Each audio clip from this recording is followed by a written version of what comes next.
J'avais envie de faire une vidéo un peu spéciale sur un sujet qui me tient particulièrement à cœur, qui est le harcèlement. Parce que déjà j'en ai subi pendant pas mal d'années et on dit toujours qu'il faut en parler, chose que je n'ai malheureusement pas faite et que je fais aujourd'hui. Donc le harcèlement c'est quoi?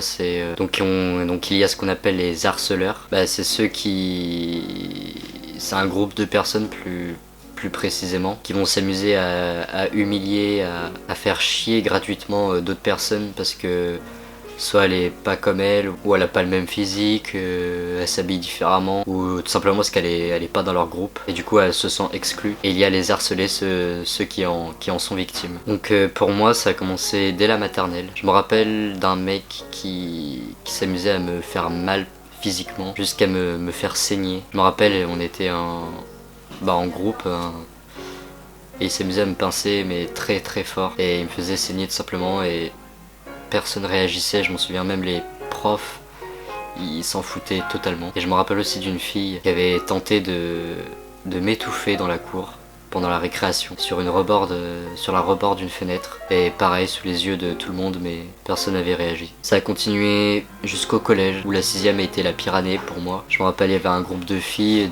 surtout une qui s'amusait à m'humilier gratuitement parce que j'avais pas un physique de fou et j'étais assez mince, voire maigre. Et il y avait aussi un groupe de mecs qui s'amusaient à me rabaisser en faisant des remarques, des critiques. Au fur et à mesure, j'ai appris à m'en foutre totalement, même à en rire, mais au fond ça fait toujours mal. Pourquoi j'ai décidé de faire ces vidéos que maintenant? Tout simplement parce que déjà c'est une vidéo qui est quand même assez dur à faire, et aussi parce que ces derniers temps j'entends énormément parler de ce sujet qui est le harcèlement justement. Et donc là je vais vous présenter deux choses, donc attention, il y aura sans doute des spoilers. Donc la première chose, j'avais envie de vous partager une vidéo de Maxime Grandjean qui a fait une vidéo sur le harcèlement. Donc il a invité plus de 60 personnes qui ont été victimes de harcèlement scolaire, il me semble, et c'était vraiment une vidéo très émouvante. Je vous conseille de la voir. Et surtout un film que j'ai vu il y a pas si longtemps que ça, qui m'a énormément touché, et j'étais pas seul d'ailleurs, qui s'appelle Marion, 13 ans pour toujours. Joyeux anniversaire. Inédit, d'après une histoire vraie. Et comment c'est possible que ta fille t'ait rien dit? Si, elle m'a dit qu'elle allait se suicider, puis je suis partie faire des courses. Bien sûr qu'elle m'a rien dit. La souffrance d'une adolescente. Et toi, ton fils, quand il te répond, ça va. Tu fais avec. La détresse d'une mère. S'il me dit ça va et que c'est pas vrai, je le sens. Je suis sa mère. Le combat de Julie Gaillet. Marion, 13 ans pour toujours. Donc Marion, 13 ans pour toujours, c'est quoi? C'est un film tiré d'une histoire vraie qui à la base c'est un livre, il me semble. Et ça a été diffusé un soir sur France 3. Après d'ailleurs il y avait eu des interviews, tout ça il me semble. Et donc en fait le film parle d'une jeune fille qui a 13 ans, qui s'appelle Marion, et qui se faisait harceler à l'école mais qui ne disait rien, et elle a fini par se suicider en se pendant dans sa chambre. Donc vraiment c'est vraiment un film que je vous conseille de voir ou de lire le livre. Suite à cela, j'ai décidé de faire appel à votre participation sur Twitter pour demander si vous aussi vous avez été victime de harcèlement scolaire par exemple, et si oui, si vous voulez bien faire un petit témoignage en message privé sur Twitter, et donc soit en anonyme ou non. Et à ma grande surprise, même si je sais qu'on est énormément à être dans ce cas, même si la plupart ne disent rien malheureusement, à ma grande surprise vous avez été énormément à m'envoyer des témoignages de ce qui vous est arrivé ou de ce que vous avez vu à ce sujet. Énormément de gens subissent le harcèlement, et malheureusement on le sait pas vraiment.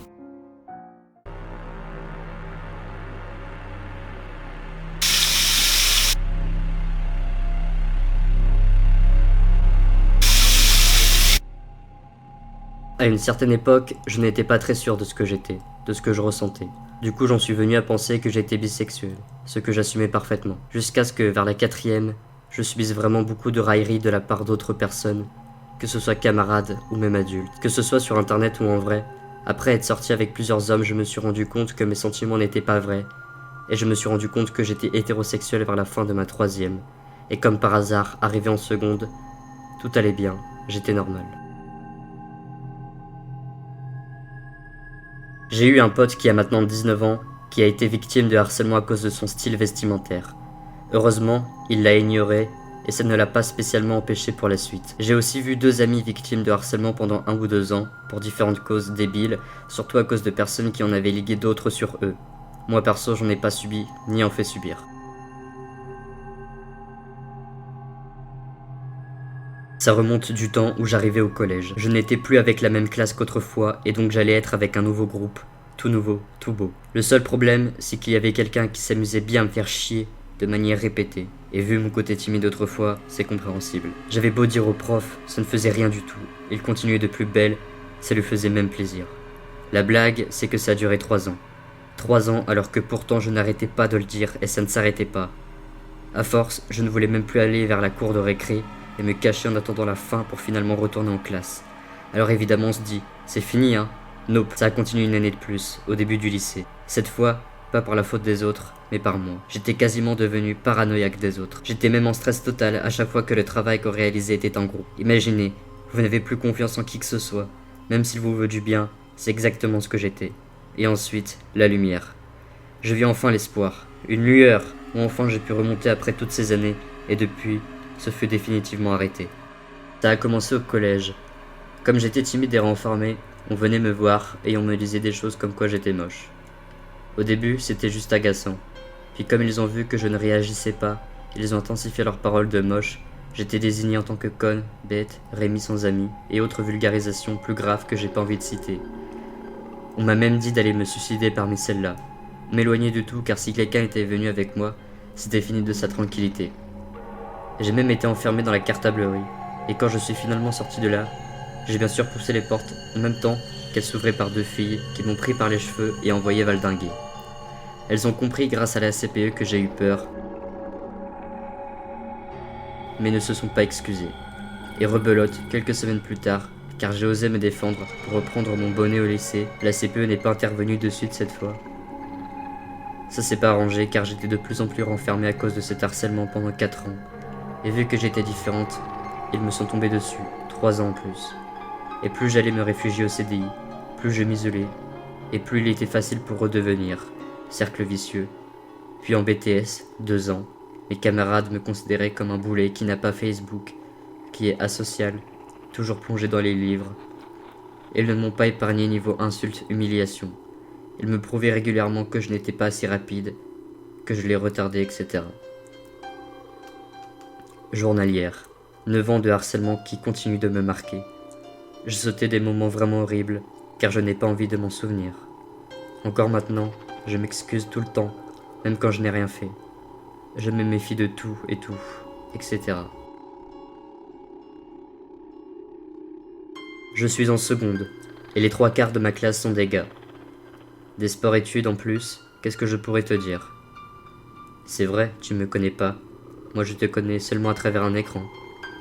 Je pourrais te dire que c'est la première fois de ma vie que je me fais marcher dessus par quelqu'un, et par un groupe tout entier de plus. J'imagine que d'habitude c'est plutôt l'inverse, karma. Propos machistes, misogynes, et j'en passe. Est-ce que c'est vraiment de l'harcèlement, tu penses? Rien qu'aujourd'hui, j'ai eu le droit à plusieurs insultes parce que je suis dispensé de sport à l'année, tandis que eux en font plusieurs heures par jour. La boule au ventre de stress, elle m'accompagne au lycée tous les jours. Avant de commencer, petite précision. J'ai gardé la même classe de la 6e à la terminale. C'était une école européenne, mais pour faire simple, je vais dire 6e, 5e, comme ça tout le monde comprend. Alors on va commencer par le début. En 5e, si je me souviens bien, on a eu des nouveaux dans notre classe, dont un, on va le nommer J, qui était ami avec D. Depuis le CP et moi, j'étais aussi l'ami de D. Mais depuis un an, depuis la 6e. Et ce J ne m'a pas aimé depuis la première fois qu'elle m'a vu, alors que j'ai rien fait. Et il a commencé à me traiter de tous les noms, de me blâmer à chaque fois que je disais un truc, etc. Il m'appelait Pigeon, je ne sais pas vraiment pourquoi en vrai. Et petit à petit, tout le monde de la classe, ou presque, a commencé à me dire Pigeon. Ça m'a fait très mal, beaucoup plus mal qu'un coup de poing. Chaque jour, j'ai eu mal. Mais je suis de caractère à ne pas abandonner aussi facilement, alors même si je ne pouvais rien répondre, car c'était vraiment nul ce que je disais, et que j'étais tout seul. Et j'ai gardé ça pour moi tout le temps, j'en parlais à personne et tout. Pas facile. Tout ce cirque a duré 1 an et demi, jusqu'à ce qu'on a fait un voyage au ski avec la classe, et j'étais dans le même groupe que lui, et du coup il a arrêté. De temps en temps il a continué, mais c'était extrêmement rare. Mais pendant la période où J était méchant, avec le temps tout ce qu'il disait me touchait de moins en moins. Et après qu'il a arrêté, on pouvait bien se moquer de moi, mais ça ne me faisait plus rien. Je rigolais même avec eux. C'est une bonne chose que je m'en fiche maintenant de ce que les gens peuvent dire sur moi, mais ça a aussi eu des répercussions négatives. En effet, pour me venger de ce que J m'a fait, j'ai commencé à être agressif et taper. En rigolant, mais c'est taper quand même. Un ami. Le plus faible, bien sûr. Je ne suis pas fier de ce que j'ai fait, mais je ne me rendais pas compte que c'était mal. Ce que j'ai fait, ça a bien duré 1 an et demi aussi, peut-être un peu plus. Et quand je me suis rendu compte de ma connerie, j'ai peu à peu arrêté, et peu après j'ai commencé à enfin être accepté dans le groupe d'amis. Je pense aussi que c'est avec l'arrivée de 2 filles vraiment géniales, qui sont devenues mes meilleures amies. Elles ont été gentilles avec moi dès le début, donc ça m'a marqué. Je m'éloigne du sujet. En conclusion, je dois dire que pour moi cette histoire a bien fini. Mais d'autres avec un mental pas comme le mien auraient craqué. Vous direz aussi que oui, c'est pas grand chose ce que J m'a fait, et quand quelqu'un à chaque instant, qu'il vous rabaisse, je peux vous dire que c'est pas vraiment drôle. En effet, il y a différents types de harcèlement. Mais une chose est sûre, le harcèlement c'est mal. Et cette expérience de vie m'a fait comprendre qu'il faut être bon avec les gens, et que les mots sont plus blessants que des coups comme on dit.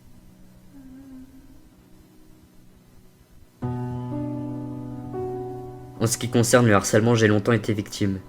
On se foutait de moi car j'étais obèse, et au collège, ça pardonne pas. De plus, je vivais une époque difficile où j'avais des idées noires. Mais depuis mon entrée au lycée il y a 2 ans, j'ai rencontré des personnes qui m'ont aidé à faire face et à prendre confiance en moi. Maintenant, je suis en terminale et j'ai appris à en rire. Comme quoi, il suffit de quelques personnes pour changer une vie.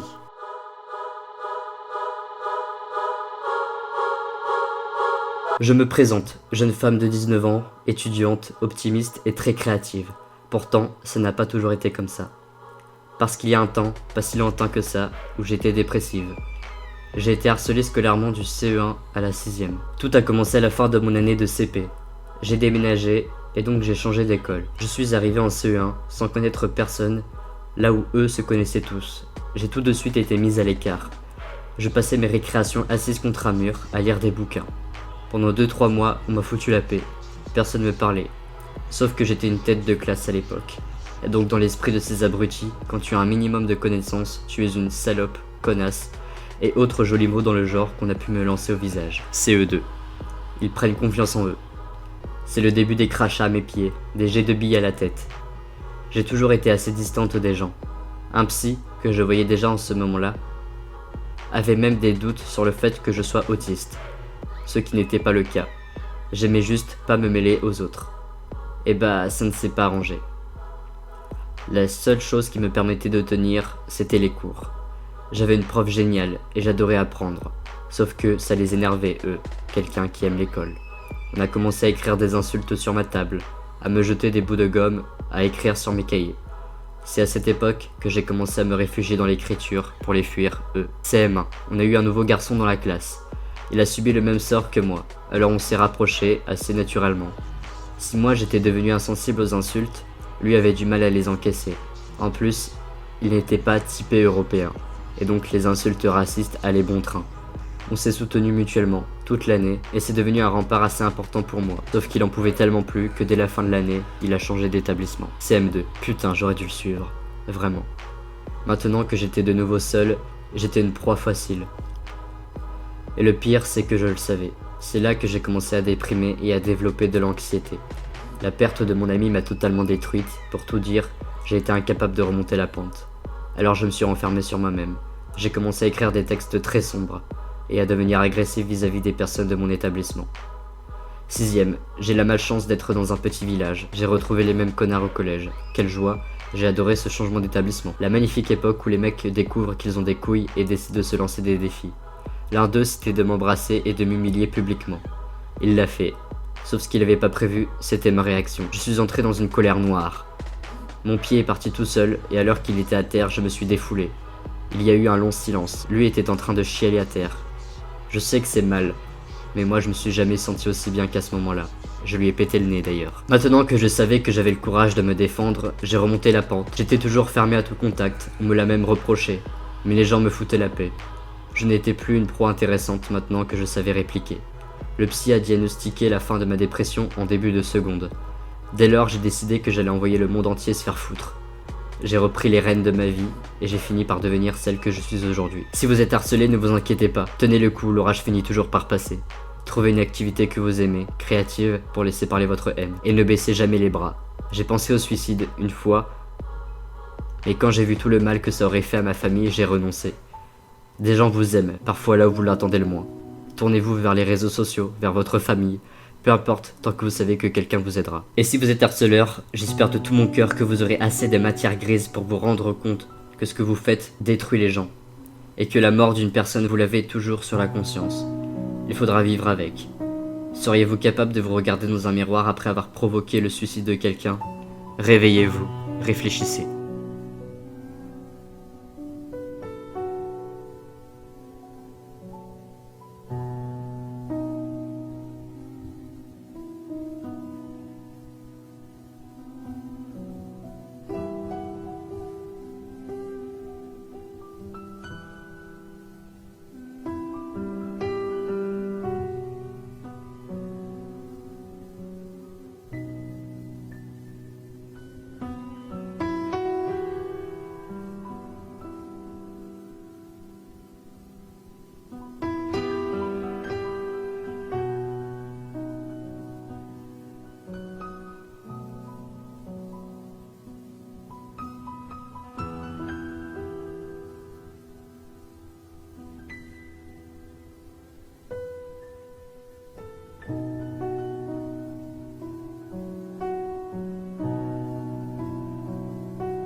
plus jamais ça.